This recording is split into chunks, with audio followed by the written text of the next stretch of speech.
Today's story begins in the city of Jang Joo. The date is May 20th, 2024. A purple ray forms in the sky, breaking the fabric of space. A wormhole opens up above Jang Joo. The third division is activated. A group of people with powers prepare for combat. A woman in a green jumpsuit throws an energy beam at a group of wolves. After a while, several agents of the third division are defeated. A giant wolf observes the woman, commenting that the insignificant humans are still stubbornly resisting. The giant wolf, who is the gold-level six-eared wolf king, continues. He claims that eradicating them is only a matter of time. Then the woman is hit by a powerful attack. And well, the battle between these creatures continued for quite some time, while punches hit the wolves, claws hit the humans. A blue-haired woman uses her powers as she closes her fist and wonders in surprise if this is a higher-level portal. Suddenly, a creature's paw shakes the ground as it approaches the woman. The six-eared wolf king says it's too late for her to notice. The wolf king then attacks the woman with his huge claws. Suddenly, a man in black and yellow shoes appears and intercepts the wolf king's attack.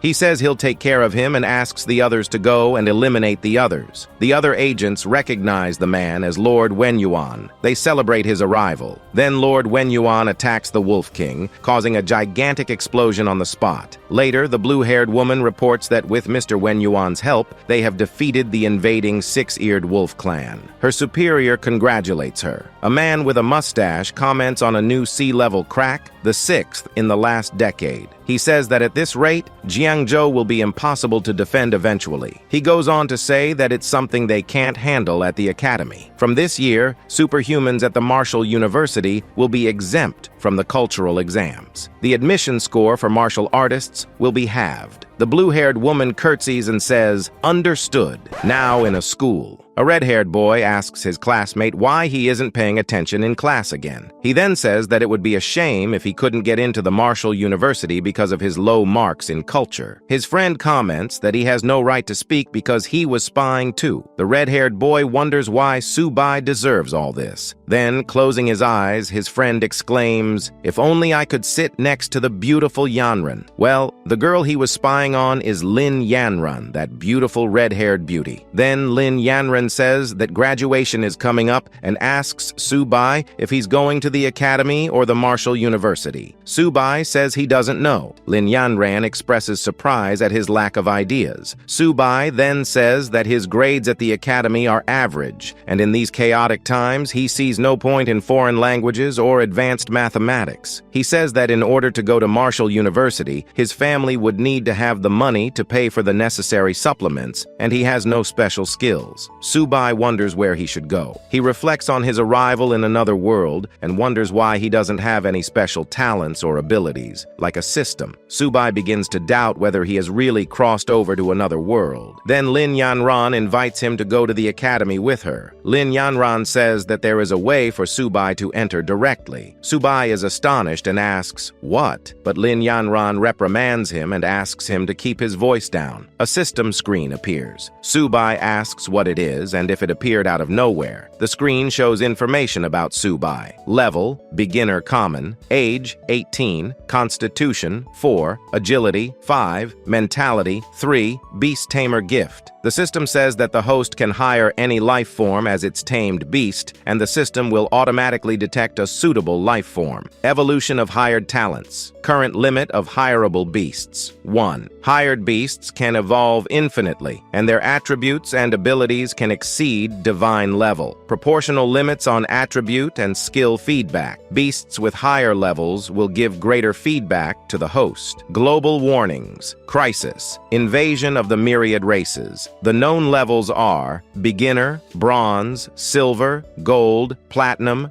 diamond, lord, king, and god. Each level has initial, intermediate, and advanced stages. Su Bai wonders if that's his system. Lin Yanran notices that Su Bai is sweating a lot, asks what's going on and if he's okay. Su Bai then realizes that nobody else seems to be able to see the system. On her way out of school, Lin Yanran is harassed by a group of boys. One of them raises his hand to touch her, and the others shout at him not to touch her. The boy at the back says it's for Su Bai to take his filthy paws off his goddess. The thug then asks if he wasn't pleased to be sitting next to her. The madman then then gets angry with the boy and starts shouting at him that he's going to teach him a lesson, but then a teacher arrives and asks everyone to calm down. She says she has good news. Jang Joo Marshall University has just posted an announcement on its website. From this year onwards, superhumans can be exempted from the cultural exams and enroll directly at Jang Joo Marshall University. Students with martial artist physiques will also have their cultural course score requirements halved. The students celebrate. One student says that he will definitely go to the Marshall University. His colleague says that having his score halved is good enough and asks if he's dreaming of having superhuman powers. The teacher asks students who have already developed skills or have a martial background to come to her office to register. Meanwhile, Su Bai thinks that he has just awakened skills and can now go to the Marshall University without exams. Lin Yanran wonders if he really plans to go to the Marshall University. Then some time passes, and our hero walks down the street with other students and says that his name is Su Bai and that he has been in that world for 17 years. On September 18th, 1906, the sky suddenly opened up, revealing huge space cracks. Beasts started coming out of the cracks. Then the beasts were furious. Armies from all nations began to fight these creatures, and after 3 months, they finally managed to eliminate the beasts that had emerged from the crevices. However, as long as the cracks remained, more waves of beasts would continue to appear periodically. So humanity decided to send suicide squads into the rifts to investigate. They discovered on the other side of the crevices a vast, endless land. In order to prevent the beasts from continuing to come out of the cracks, the military forces of several countries joined forces and decided to build military bases inside the cracks. From there, they could defend themselves against the beasts at the source. The new era of humanity had officially begun. On March 6, 1907, the second crack appeared in the sky. On May 7th, 1907, the third crack appeared. The fourth, the fifth. Over the next 100 years, the number of cracks increased, and their frequency also accelerated. Now they are spread all over the world. Each crevice connects to a different breed of beast, so the scientists named the battlefield Beyond the Cracks, the battlefield of myriad races. But at the same time, the Earth's spiritual energy began to recover, and the abilities and powers of humans gradually awakened. Suddenly, as the battles intensified, conventional firearms repeatedly failed on the battlefield, while superhumans became more powerful. Eventually, superhumans replaced firearms as the dominant force. The war between humans and the myriad races continues to this day. Su Bai observes that from the renovations at Jang Joo Marshall University, it seems that the situation in Jang Joo is getting quite dangerous. But Su Bai says that since he has activated a system, he needs to protect his family in this chaotic world. The fastest way to improve his strength is through martial universities supported by the military. Fortunately, he now has the skills of a beast tamer. All he needs is a hired beast to enter the university without exams. Su Bai decides to go to Marshall University, whatever the cost, and hopes that the more than 2,000 yuan he has saved will be enough. Arriving at the pet home, Su Bai wonders why the system didn't detect any suitable crossbows automatically as it had said it would. An attendant greets him and asks if she can help him with anything. Then he tells her he's an animal handler and asks what kind of animals does she have available. The attendant promptly asks him to take a look at a black cat with a high price for a common crossbow, but no cat lineage. She says that the cat can easily evolve to silver level. However,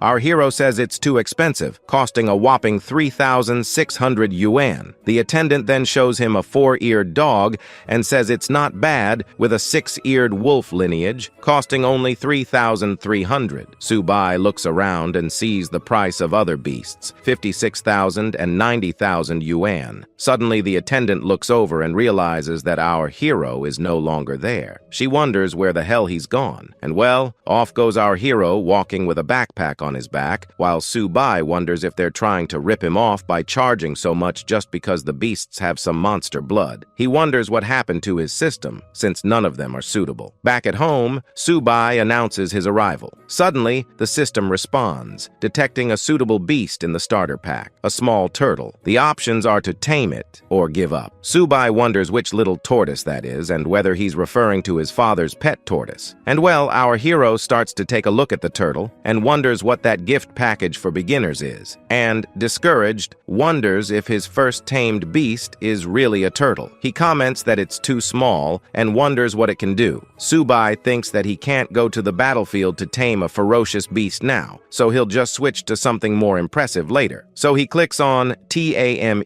The turtle is then sucked into the system. Information about the tamed beast appears. Small turtle, level, beginner common, contains traces of the sacred black turtle lineage, can grow infinitely and eventually kill gods. Constitution, 1. Defense, 3. Mentality, 1. Speed, 1. Ability, turtle shell defense. Method of evolution, eating. Su Bai is astonished to read these absurd statuses, but then celebrates that he finally has something that looks promising. Su Bai brags about having a black tortoise bloodline and wonders how much it's worth. Suddenly, his sister, Su Xiaomei, arrives and asks what he's doing with Xiao Ba, their father's pet. She says that Xiao Ba is their father's treasure. Su Bai then says he's not doing anything much while the turtle throws itself into a bag of food. The turtle roars, asking for food and saying it's starving. Su Xiaomei calls the turtle a glutton. Su Bai wonders why the turtle is eating so much, since his father fed it in the morning. He says that its appetite has increased and that perhaps it's about to evolve, so he decides to get it some more food. Half an hour later, Su Xiaomei is still asking if the turtle is still eating. Su Bai's parents come home and ask if the house has been robbed. Su Xiaomei says that's her last snack while running away from the turtle, which roars for food. The parents ask if that's Xiao Ba, incredulous at the turtle's speed, and Su Bai tries to explain. Well, the kitchen was completely destroyed. Su Bai is sorry and decides not to tell his parents that Xiao Ba is a bottomless pit. He says he'll sort it out himself. Meanwhile, his sister screams, furious at the belching beast. Suddenly, a green aura emanates from Xiao Ba, who grows absurdly. Su Bai and Su Xiaomei are startled by the sudden transformation, wondering if the glutton is finally full and if the black tortoise bloodline is about to explode. The next day, Xiao Ba's growing shadow disappears in an instant. The black tortoise bloodline hasn't awakened yet, but he's eating even more. Su Bai then says that he had to go there. At the pet home, the attendant greets him again and asks if he has decided what he wants. Su Bai replies that he won't be buying anything this time. Su Bai then whispered and asked if she would accept exotic beast blood. The store owner asks in surprise if he really does have exotic beast blood. Su Bai confirms it. The owner asks the attendant to look after the store while he talks to Su Bai. "Yes, boss," says the attendant. Su Bai and the store owner sit down to talk. Meanwhile, the owner asks if he can see the quality of the exotic beast blood Su Bai has. Su Bai agrees and shows it to him. The store owner examines the blood and makes an absurd face. He says that it really is high-quality exotic beast blood and asks how much Su Bai wants for it. Su Bai, in his mind, says that it was a lot of work to extract that blood from Xiao Ba and that it has to be at least 100 yen, right? But he is soon cut off by the salesman who asks him, 1,000 yen? What? 1,000 yen? Asks our hero, astonished. The store owner then laughs, saying he was joking. He then doubles his bet, saying that with such good quality, it's obviously worth 10,000 yen. Su Bai is then astonished by the amount and almost turns into a Super Saiyan from sheer happiness. The store owner then asks him if he thinks it's too little and offers him 15,000, saying that he can't offer more. Su Bai says that he had no idea Xiao Ba's blood was worth so much and tries to contain his smile. He accepts the deal. Su Bai says that if he wasn't in such a hurry for money, he wouldn't sell to him. The store owner says goodbye and says that if Su Bai has any more goodies, he can come back. Su Bai leaves the store happy, thinking that he didn't expect exotic beast blood to be so valuable, and with the 15,000 yuan he got, Xiao Ba can now support himself. While walking down the street, Su Bai receives a call from his teacher Li, who tells him that the academic results are out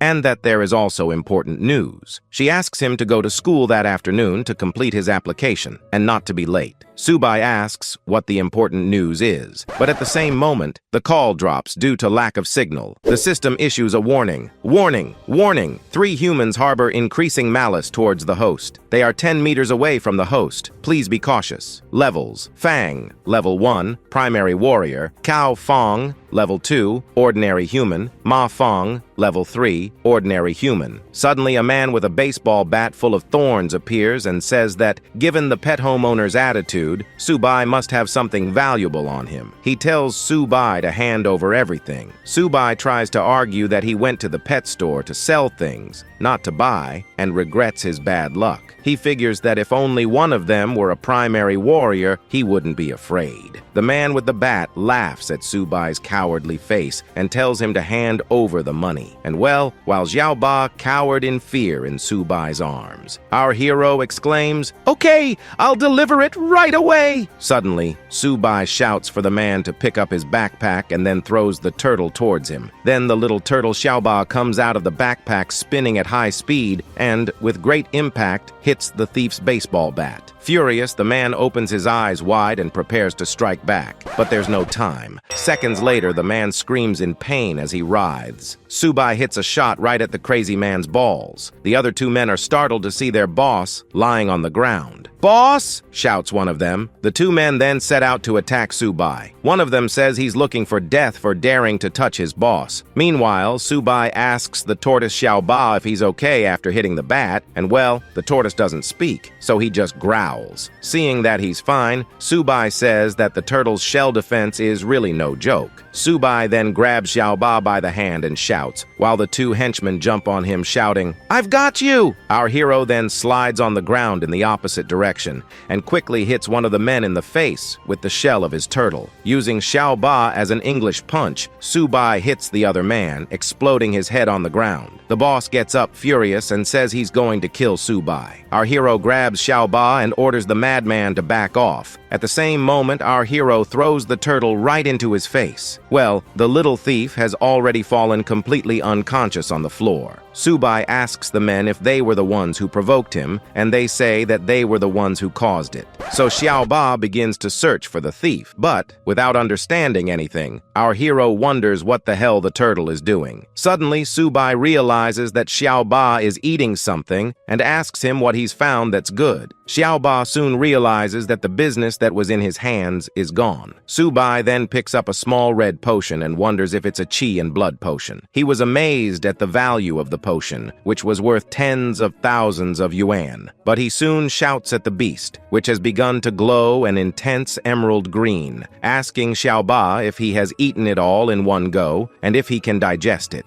Su Bai says that a warrior needs more than a month to fully absorb that potion. Suddenly, Su Bai feels an energy coursing through his body and notes that the sensation of getting stronger is intense. Meanwhile, the system shows Su Bai's updated information. He is amazed at the increase in his stats, which have increased a lot thanks to the qi and blood potion, and notes that he has also gained a new talent called Turtle Skin Defense, which consumes some stamina and increases defense by 50% to 100%. 32 physical, 38 defense. He's also amazed at his new basic stat numbers, especially physical and defense. Well, he also notes that Xiao Ba has increased in size. He remembers that in his classes, even exotic beasts of normal and high level only reach 30. Su Bai thinks about how strong the turtle would be without any activation and imagines what it would be like when activated. Su Bai then decides to leave with Xiao Ba, saying that he has had enough to eat. The next day, at school, the teacher tells them that the academic results have been released and that they need to send in their applications that day. And well, she adds, there's an important announcement. Then she announces that the special admissions teacher from Marshall University will be coming tomorrow to administer a skills test to the candidates, pointing out that, as always, there are 2 places guaranteed this year. Lin Yanran then asks Su Bai if he has decided to enroll in the Humanities Institute or the Marshall University. Su Bai says that he must enter the Marshall University, whatever the cost. Lin Yanran is surprised by his answer, since she had invited him to enroll in the Humanities Institute with her, but she tries to argue, saying that the Martial University sends students to the battlefield and asks him if he knows how dangerous it is there. She still insists, asking about his grades. Su Bai says that someone needs to go to the front line and that this is a good thing. He says he's going there to protect someone important. Lin Yanran is then astonished and wonders if the important person Su Bai wants to protect is her. Suddenly, a colleague asks Lin Yanran which institution she will be applying to. Meanwhile, Su Bai thinks that she probably hasn't awakened her ability, since she has never trained her body, and that she will choose the Humanities Institute. Then the girl says that she hasn't decided yet, and that she needs to think about it more. The teacher emphasizes that this is a very important decision for each of them, and asks them to get their report cards, talk to their parents at home, and send in their applications by tomorrow. The students reply that they understand and leave the room. Now at home, Lin Yanran undresses while taking a shower. She then gets into a bathtub filled with water and flower petals. An employee then throws some product into the water while Lin takes a call. Lin answers Su Bai and tells him that she has also decided to go to the Martial University and that she will give him a surprise. Su Bai is astonished to learn that Lin is not joking and has enrolled at the Martial University. She says yes, and that she's made up her mind. Su Bai says he won't say much because he has some important things to take care of. Meanwhile, Xiao Ba devours a bag of food in a corner of the room. Su Bai then shouts, complaining about the turtle who eats and shits a lot. "Your turtle stuff is killing me," says our hero. The next day, at the Martial University, a teacher asks the students to welcome instructor Jang Kai, who has traveled from far away to speak to them. She adds that he is a veteran and a martial artist who graduated from their #1 college. Then instructor Jang Kai introduces himself and recalls that a year ago, 126 students from the #1 school were admitted to the Martial University, but only 65 are still alive. He goes on to say that 2 years ago, 98 students were admitted, but only 32 are still alive, and 3 years ago, 86 were admitted, and only 11 are still alive. The instructor says that he's not telling them this to scare them, but to make them understand that being admitted to the Martial University is nothing to be proud of. He says that what awaits them are tasks, responsibilities, dangers, and the duty to protect the country. The instructor asks the students if the Martial University is the place that nurtures them to become strong, and they all enthusiastically say yes. Then he says he's looking forward to seeing them in the exam, and suddenly the teacher calls Su Bai. Our hero asks him if something is wrong. The instructor then asks if he is Su Bai. He then confirms it.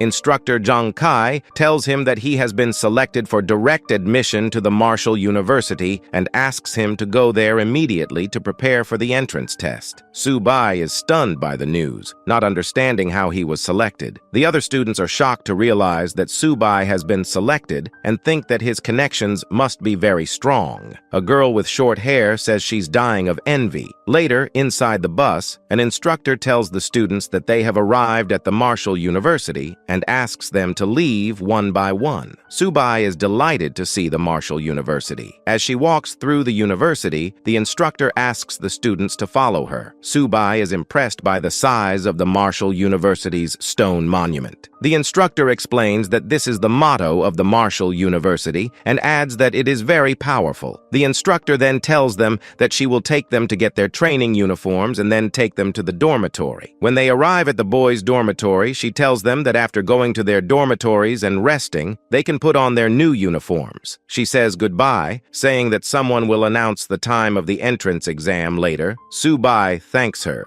Then, inside one of the rooms, some young men are talking. One of them comments that his father has obtained 3 drops of extremely rare blood from a beast and has given it to an alchemy master in Yushan to create 3 top-level body refinement potions, stressing that the material is rare. The other young man is impressed by the color of the beast's blood and says he's never seen anything like it. Baldy adds that his family bought him some rare beast chi and blood powder, but he's never seen beast blood like it. Suddenly, Su Bai enters the room and introduces himself to his classmates, saying that he is also from dormitory 303. The The little redhead greets him and says that the dormitory is now complete. He introduces himself as Han Jiagang and points to his other colleague, Tao Jiajun. Fan Shaowen then introduces himself to Su Bai. Tao Jiajun says there's no need for formalities and states that they are now roommates and brothers. He then asks Su Bai to see that his father has obtained some rare beast blood. Han Jiagang explains that his father had to contact many people across the country,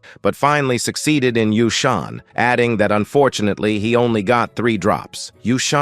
3 drops? Could that be the blood I sold? Thinks our hero. So Su Bai asks, this rare beast blood must be worth a lot, right? Han Jiagang then asks Su Bai what he thinks. He says that it's not that expensive, and that each drop of rare beast blood costs a little over 30,000. So he says that the 3 drops cost less than 100,000, and that it was no big deal. Hearing this, Su Bai gets angry and exclaims that the old crook bought his blood for 30,000 and resold it for almost 10 times that amount, and calls him a middleman. Then suddenly, his roommates called Su Bai to see a super beautiful girl who was downstairs in front of their dormitory. One of them comments that he will definitely vote for her in this year's campus beauty pageant. The red-haired man, Han Jiagang, falls in love with the girl and calls her a goddess. Then an employee asks the girl who she is looking for in the boys' dormitory. Su Bai's roommates are amazed by the girl's beauty and wonder who she is looking for. The girl then tells the employee that she is looking for Su Bai. The employee then shouts up to ask who Su Bai is and asks him to come down soon because there's a cat looking for him downstairs. Soon, the roommates are startled to hear Su Bai's name, and meanwhile, our hero says goodbye, saying he's going down first. Then his colleagues wonder if that girl is really there for Su Bai. The 3 of them look silly and comment that it doesn't make any sense. Now, outside the boys' dormitory, Lin Yanran tells Su Bai that he looks very handsome in that training uniform. He asks if it really is, and she says that the uniform makes him look even more handsome. Upstairs, Su Bai's colleagues are shocked to see Lin Yanran fixing the collar of his shirt, not believing that she is touching Su Bai. One of them shouts out asking who that guy is and why he's touching their goddess. Lin Yanran asks Su Bai if he's upset by the direct admission. Su Bai replies that he didn't, but that he was planning to take the exam himself. He then thanks Lin Yanran, saying that she was only doing it for him. Lin Yanran then said that he didn't need to thank her. She thought it was impossible for that to happen and was worried. But she soon changes the subject and tells him that the entrance test is the day after tomorrow and hands him a cultivation elixir she has prepared. Su Bai thanks her and says that she has already helped him too much and that she should keep the elixir for herself. Then she says goodbye and tells him she'll see him tomorrow. As she walks away, Su Bai says she's too much. Meanwhile, his roommates watch him from the window and wonder who that boy is and whether he's just touched a girl's head. One of them even tells someone to check his background, as he was competing with him for his goddess. Back in the room, Han Jiagang asks Su Bai about the girl, beckoning him to sit down. Su Bai wonders why they're calling him Brother Su now. Han Jiagang then asks Su Bai which goddess that was. Tao Jiajun says they're referring to the girl who was looking for him and says he's too modest. Su Bai then replies that they are just high school classmates. Han Jiagang smiles mischievously and says that since he has a connection with the goddess, it should be easy for her to introduce some friends to them. Su Bai stutters, thinking of what to say. Then Han Jiagang says that this is the first time they've met as dorm brothers and that later they'll go out for dinner to eat and talk. His colleagues agree and call Su Bai to go with them. Tao Jiajun tells him to rest, and they'll take care of the preparations. As they leave, Su Bai says that those guys are very interesting. Su Bai then decided to see what kind of elixir Lin Yanran had given him. Suddenly, Xiaoba comes out of Su Bai's backpack, and our hero says that he should get some fresh air. He is astonished to realize that the elixir is a powder of qi and blood, and tells Xiaoba that he will have another feast. Su Bai smiles mischievously and asks Xiaoba if he knows what to do after eating the qi and blood powder. Later, in the restaurant, Su Bai wonders if it isn't a bit much to go to such a fancy restaurant. Han Jiagang tells Su Bai to let him take care of everything tonight. Jiagang says that coming to the Martial University and meeting capable brothers like him, especially Su Bai, has made him feel lucky, so he takes a drink and invites the others to a toast. His classmates make a toast and say they'll join him. Su Bai then calls everyone to sit down and says that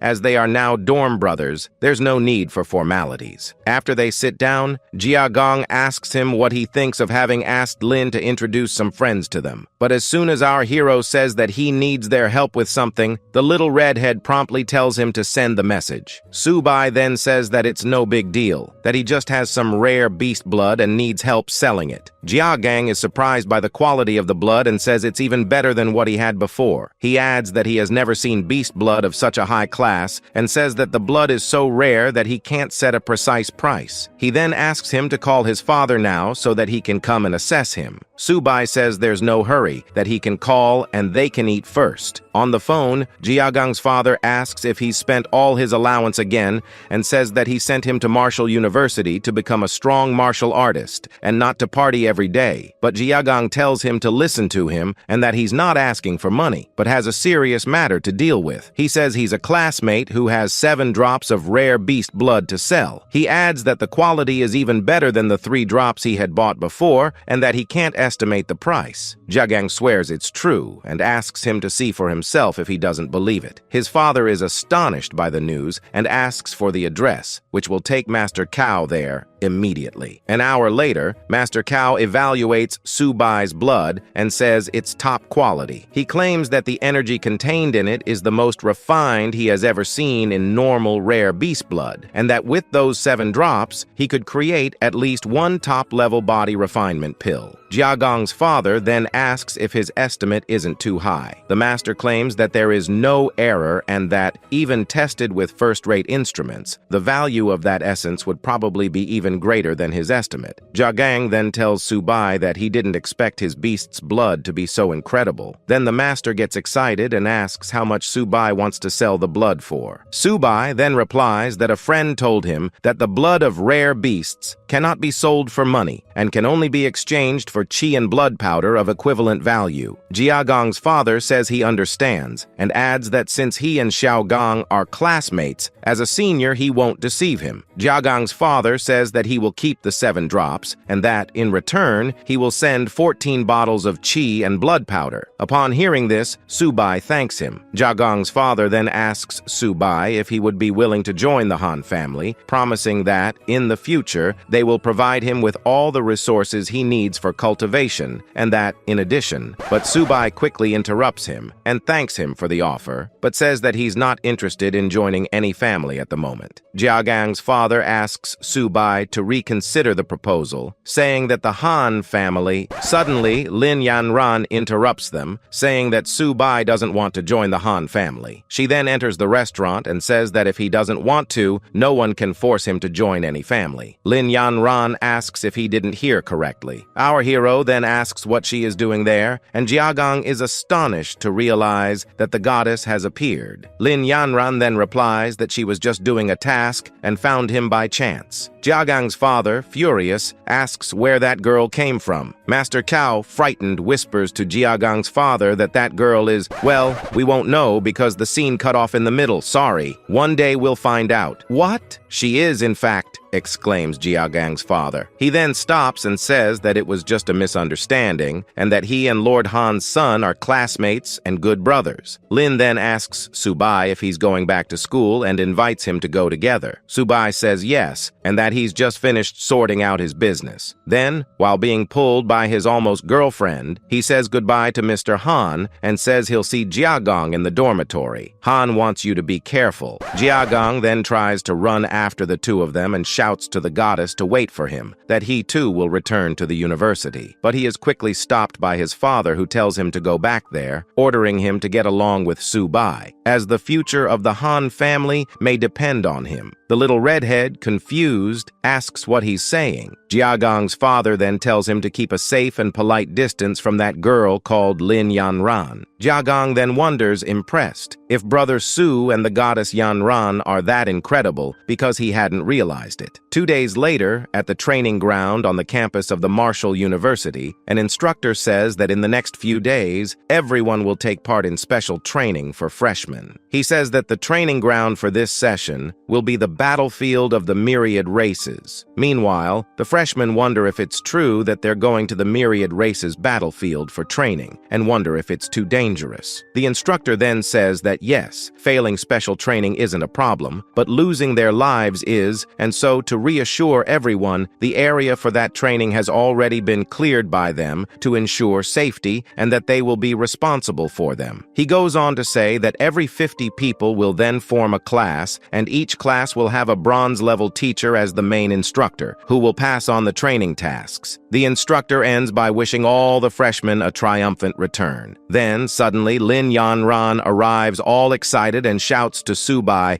that they're in the same class. Su Bai wonders if the whole thing wasn't set up on purpose. Meanwhile, the idiots around me are saying, "I'm so excited to be in the same class as the goddess Yanran." Then, an instructor appears and asks everyone in Class 8 to get together. The instructor introduces herself as Liao Yuxin and says that she is their special training instructor, stating that all the tasks during the training will be handed over by her. The students fall in love with her beauty, including the jerks in our protagonist's class. So she says her first task is to write a will. The students are amazed at the first task. Writing a will? What do you mean? She then goes on to say that they have one day to write their wills, and that the next day at 8 a.m. they must meet at the teleportation plaza to embark on the battlefield of the myriad races, and she warns them not to be late. When he hears this, the students wonder if there really is no risk of death, and he says that he still wants to carry on his family's name. One girl says that she needs to make her will and that she has a lot to say. Lin Yanran then asks Su Bai if he has any plans. Su Bai replies that he doesn't have much to prepare and will go back to the dormitory. Then Lin says goodbye and tells him she'll see him tomorrow. In the meantime, the redhead says he has a lot to prepare for the battlefield the next day. Now in the dormitory, his friends call him to have fun that night, because the next day, they are going to the battlefield. But Su Bai says he won't be going as he has some things to do and wants everyone to have a good time. Then his colleagues say goodbye and tell him that if he needs anything, just give them a call. Meanwhile, Xiao Ba continues to eat horse food, and Tao Jiajun says that the turtle is interesting because it has a very hard shell. Su Bai then introduces his turtle Xiao Ba and says that he loves to eat. His colleagues then bid Su Bai farewell. Our hero bids them farewell and wishes them a good time. After they leave, Su Bai tells Xiao Ba that he'll let him eat as much as he wants, because today he deserves it. But when they get to the battlefield of the myriad races, he needs to show what he's come for. Xiao Ba then devours a few more potions and asks for more, while Su Bai tells him to eat leisurely as no one will take anything from him. Suddenly, a system notice appeared congratulating Su Bai on the little turtle's evolution into an ordinary top-level beast, and with that, the host's level increased, and he gained the little turtle's new talent, Heavy Blow. The system then shows the new statuses of the little turtle and Su Bai. And well, I'm not going to read it all again, so as not to be repetitive. Su Bai is pleased and says that the chi and blood powder has certainly had an effect, and notes that their gains in attributes are absurdly impressive. He congratulates Xiao Ba. Our hero then says that when they get to the battlefield of the myriad races, they'll give it their all, and asks the animal if it's ready. The next day, in the teleportation plaza, instructor Zhang Kai reports to the head instructor that all the students are ready and prepared for battle. Then, the chief instructor and instructor Liao Yuxin await further orders. The captain receives a message that teleportation matrix number 1 has been activated and asks them to prepare for teleportation. "Yes, sir," replies the chief instructor. Suddenly, the teleportation matrix opens and a huge portal appears. Meanwhile, Jiagang is amazed at the size of the teleportation matrix and says it's something you can only see at Marshall University. Lin Yanran wishes Su Bai good luck and asks him to be careful on the battlefield of the myriad races. Su Bai reassures her that they will complete the mission successfully. She then wishes him good luck. Then the red-haired instructor tells everyone to relax and get ready for the teleportation. Su Bai replies, "Received." Suddenly, everyone is teleported to the battlefield of the myriad races. Jiagang is amazed by the teleportation and says that they really did end up there, but the instructor quickly reprimands them and asks them to be quiet. She then introduces the students to Sub-Commander Lia Tao, asking him to excuse them as they are all new recruits who haven't seen much yet.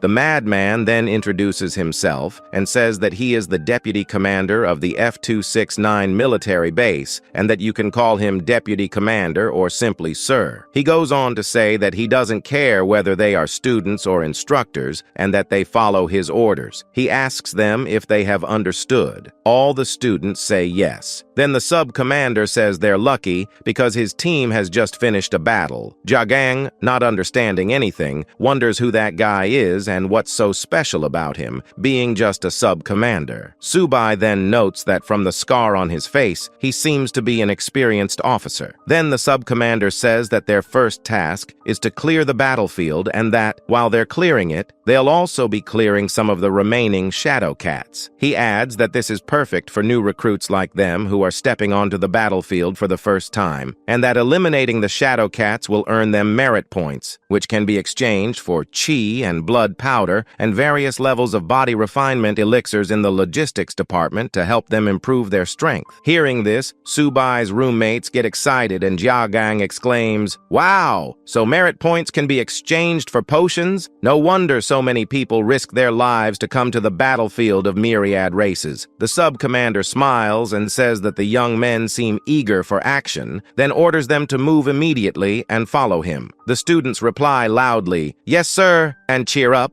ready for battle. Meanwhile, Su Bai says that they need to accumulate more merit points to exchange for potions and adds that Xiaoba's dinner is guaranteed. Soon, they find several wounded soldiers lying on the ground. The sub-commander says they are wounded from the battlefield. One of the soldiers curses and screams in pain. Tao Jiajun, astonished, wonders if they've hurt themselves cleaning up the shadow cats. The students in Class 8 look on in disbelief, and Jiagang asks if shadow cats aren't the lowest level of monsters, wondering how terrible they can be. Then a student despairs and says that even the lowest level of shadow cats is too dangerous and that she might not make it home alive. Instructor Liao Yuxin is furious at the students' comments and asks them to stop talking nonsense, asking what they thought the myriad races battlefield was. She says that if they have enrolled in the Martial University, they must always be prepared to face danger. Lin Yanran then asks Su Bai to stay by her side on the battlefield, as she doesn't want anything to happen to him. Su Bai thinks that it looks like they need to be alert at all times on the myriad races battlefield, so he tells Lin yes and asks her to take care of herself too. Suddenly, a soldier makes a report to the sub-commander saying that they are currently carrying out the task of protecting the north gate of the camp and that today they have killed 35 beasts that attack the camp and that they are awaiting further orders. The sub-commander says that's great, so let them open the gate and let the new recruits see what the battlefield is really like. "Yes, sir," replied the soldier. Then the sub-commander orders the camp gates to be opened. Instructor Liao Yuqin then tells them that with Commander Lia Tao's personal leadership of the team, this is a rare opportunity for her students and asks them to perform well. Everyone then replies that they understand. Then the sub-commander asks the young people if they have left their wills at the base post office and says that from that moment on, they will live with death every second. Suddenly, the camp gates open and the students are confronted with a scene of carnage, with several shadow cats dead and scattered on the ground. One of the students wonders, startled, if this is the battlefield and comments that it's horrible. Then the soldiers in battle look back and see our heroes approaching. Then the sub-commander is startled by the sudden appearance of Captain Fu, who orders him to assemble a team of soldiers to help him protect those students without giving many explanations. The soldier complies with his request. Captain Fu then orders everyone to pay attention, as they will then go to Area F-260, which the red-haired teacher describes as a patch of forest where most of the monsters have already been killed. She goes on to say that their mission is to recover the monster cores from the howling cats that are there. The captain asks the freshmen if they are ready. They quickly answer yes. The captain then orders them to go and asks the attack force to follow and protect them. As they walk, the soldier tries to reassure instructor Liao Yuxin that there is nothing dangerous about clearing a battlefield and says that sending those rookies to the front line would be like sending a bunch of nobodies, which would be a waste. He then asks Captain Fu why he is leading the team personally, but the captain reprimands him, saying that he talks too much, which is also a waste, and tells him not to ask unnecessary questions. The sub-commander replied that he understood, and Liao Yuxin thanked the captain for his help. help. The captain then says that it is his duty to protect those students, as they are all warriors on the battlefield. Now, at the highest military command post in all of Long, a telephone rings. The attendant then says that there is an urgent matter to report. He says it's the latest report from the battlefield of all races and that a great horde of monsters has breached its defenses, and states that, at the moment, 12 powerful golden individuals from the Howling Cats tribe are involved in the fight. He adds that they are attacking 12 other military camps to the southwest,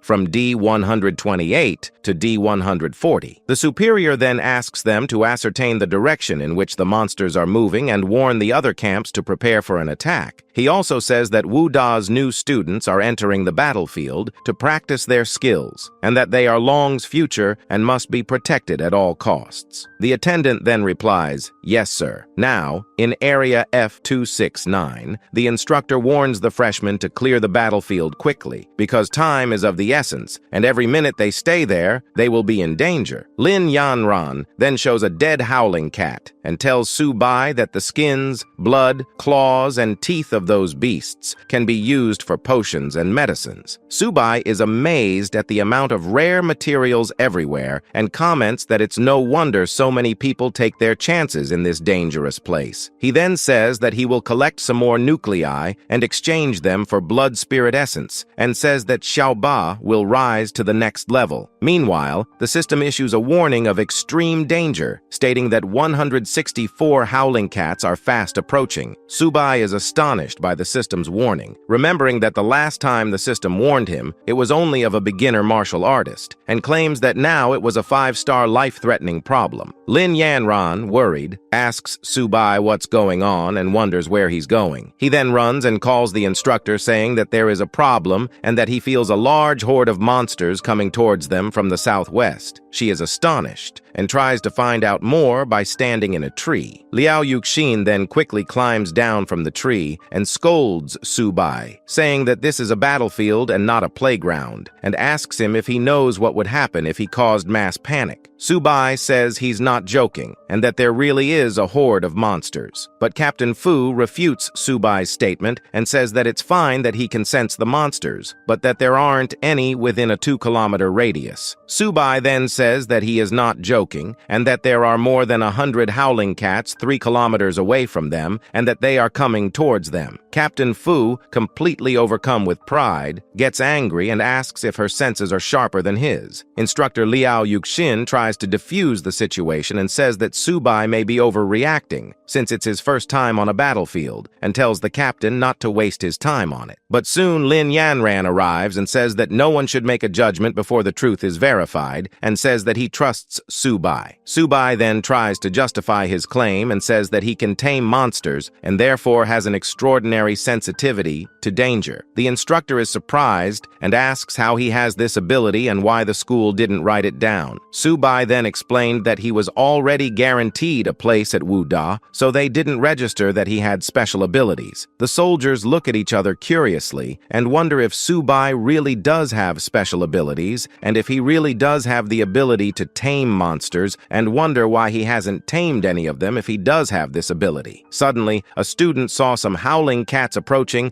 and shouted that Su Bai was right. Captain Fu then despairs at the approaching horde and shouts for everyone to form a defensive formation. The sub-commander orders the messengers to contact the base and ask for reinforcements and warns them to hurry. The sub-commander tells Captain Fu that he has received a message from the base and that the camps around them are also under attack and that they cannot send help. Instructor Liao Yuxin despairs and asks the instructor if there are more than 100 of them and says that without reinforcements, this group of students can't fight. The captain then agrees that Su Bai's senses were correct, as there was a horde of monsters rapidly approaching. The captain then orders 4 senior soldiers to protect them, but Su Bai objects and says that he can fight and that they don't need to protect him. Then a howling cat in the early bronze stage appears and charges at our heroes. Captain Fu orders them to react and protect the students. Jiagang, terrified, realizes that those animals are not cats, but tigers. Instructor Liao Yuxin, while kicking one of the beasts, says that if they can resist their initial attack, they will be able to defeat them. Captain Fu then tells everyone to maintain their defensive formation. The instructor asks the students if they remember their oath, but the soldiers quickly warn them to be careful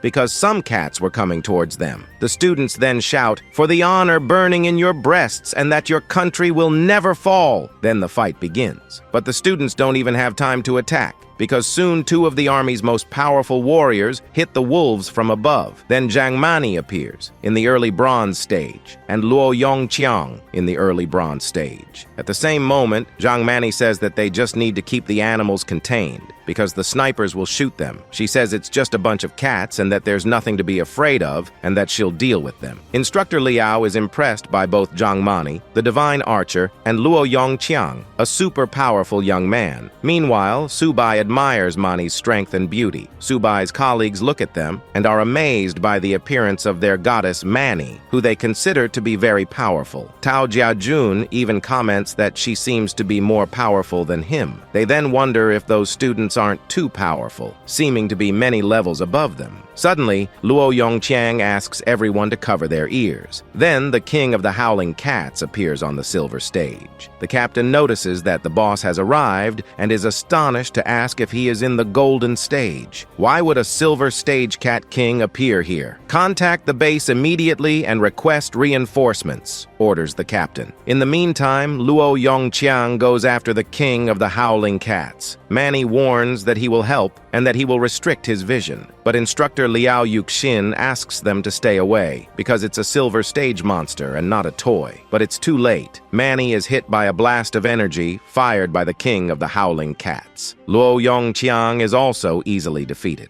Instructor Liao Yuxin cries out in despair and asks everyone to back off, but it's too late, says the captain, and asks them to take cover. Then the king of the howling cats jumps on the brightest students, ready to kill them. They cry out for help, but then the beast is hit by an object. The soldiers are amazed at what they see and ask, "What is that, a turtle?" asks the instructor. Jiagang then says it's Su Bai's turtle, Xiao Ba. Our hero says that this is not the most appropriate way to appear. Suddenly, Su Bai introduces himself as the beast Tamer and says that Xiao Ba is his companion. He then asks them to take care of the little ones and that he will take care of the king of cats. Su Bai's colleagues are amazed to see that the king of cats has been sent flying by a turtle. Does that make some sense? They ask. Lin Yanran then excitedly asks Su Bai if that beast has really been tamed by him. Su Bai then tells the animal to show its strength to that wild cat. The soldiers watch in amazement and wonder how Su Bai's turtle is so fast and question whether it is still a turtle. The captain comments that he didn't expect Su Bai to have such skill. Instructor Liao Yuxin says he doesn't either. She says that Su Bai's partner is really different. Then Liao orders everyone to unite, that Su Bai is already fighting the Cat King and asks them to put an end to those ghost cats. Luo Yongqiang then shouts to kill all the cats while slashing the animals with his huge sword. Meanwhile, the king of the howling cats advances towards Xiao Ba and smashes him to the ground. But the turtle resists the attack and fights back. After all, there's nothing tougher than a turtle's shell, right? Captain Fu is amazed to see the turtle resisting and breaking the claws of the king of cats. He thinks, what kind of absurd defense is that? The captain then orders everyone not to disperse. He asks them to cover him while the king of cats is distracted and shouts that he's going to finish him off. The captain then attacks the cat king in his weak spot, the waist and abdomen. "Bastard, get ready to die," shouts the captain as he plunges his sword into the ground. But he misses by a long shot, so he tries one more time. He shouts that it will be him or the king of cats. Su Bai then asks Xiao Ba to use his special move. Su Bai's colleagues look on in confusion and wonder what that special movement is and why the turtle is spinning without moving. Meanwhile, Su Bai remembers that the book said that the Cat King's weak point is his waist and abdomen, so he quickly advances towards the Beyblade turtle, and he hits a shot. launching the turtle at extraordinary speed. The Cat King, without understanding anything, is crushed by Xiao Ba. The captain, who was going for his final attack, was astonished and said that Su Bai had hit his weak spot. The Cat King tries to get up, roars, and spits blood, but he can't take it and soon falls to the ground. "Goodbye, King Cat, we'll miss you." Then everyone watches in amazement and celebrates the victory. Lin Yanran immediately runs up to our hero, leaning her huge melons against him and congratulating him on defeating the Golden Cat King. She hugs him warmly while he asks her if it's over. One of Su Bai's colleagues says that Brother Su is very strong. Jiagang asks where Su Bai got that turtle and says he wants one too. "But you think I don't see you there, don't you, little turtle?" While everyone is celebrating, Xiao Ba keeps poking at the Cat King non-stop. Suddenly, Su Bai realizes what Xiao Ba is doing and asks what he's been eating and hiding, asking him to come back soon. At the same moment, everyone sees a huge shadow flying across the sky and wonders what it is. Then the captain looks up at the sky and, in a panic, shouts that it's dangerous because the death cry of the King of the Cats was a call to his own. The captain then wonders if an even more dangerous beast is approaching. Now, in the base's combat center, a soldier reports that, based on the energy fluctuations detected on the front lines, a large number of unidentified dangerous beasts have appeared at the F-269 base. The superior asks, astonished, if he has told him that Tiger's daughter is among the trainee students. The soldier says yes and asks his superior for his full support. The superior replies that it's fine and says that he will immediately send a squad to escort him to the battlefield. Then Mr. Wen Yuan says that he will go there himself and that he needs reinforcements on the battlefield in 20 minutes. The superior then asks if he heard correctly, 20 minutes? But he agrees and says he'll give the order immediately. Then he says that the situation is bad and that if Lin the Tiger gets angry, Jang Joo won't be able to cope. Meanwhile, on the battlefield of the myriad races, a huge beast appears, calling humans fools and an inferior species. Liao Yuxin is astonished to realize that the beast speaks the human language and comments that it is impossible. Then the captain concludes that the beasts that understand the human language must be at the gold level or higher and states that there is no way they can appear there. He orders everyone to hurry and form a defensive formation, with the wounded in the center. Then, the superior beast falls from the sky and, shrouded in shadows, calls out the inferior humans for daring to kill his own. He then devours the Cat King, who was lying dead on the ground. The soldiers are shocked and wonder how such a thing could appear there. Suddenly, the system alerts Su Bai of extreme danger and says that it has detected a gold-level beast nearby and asks for immediate evacuation, alerting him that the lethal threat is imminent and extremely dangerous. Then, finally, the Shadow Cat King appears in his true form, a gold-level beast. Well, that's the status of this crazy animal, so if you want to see it, just pause the video. The soldiers are amazed at the status of the Shadow Cat King. Then Manny sits down on the floor and says he wants to go home because he doesn't want to die. Luo Yongqiang says that even his teachers haven't found a gold-level beast. The captain, in desperation, says that they don't have any reinforcements yet. Then he orders Yanran to take the wounded and the others safely to a place of retreat and says that he will stop them, and without wasting any time jumps in front of the beast. But in the blink of an eye, the captain flies through the air with a single blow from the crossbow. Su Bai then throws Xiao Ba towards the captain and orders the turtle to protect him. The tortoise then holds off one of the monster's attacks with its shell. The monster is then amazed by the hardness of the tortoise's shell as it picks up its paw. Xiao Ba stands in front of the captain with his shell somewhat scratched, and the captain, worried, asks him if he's all right.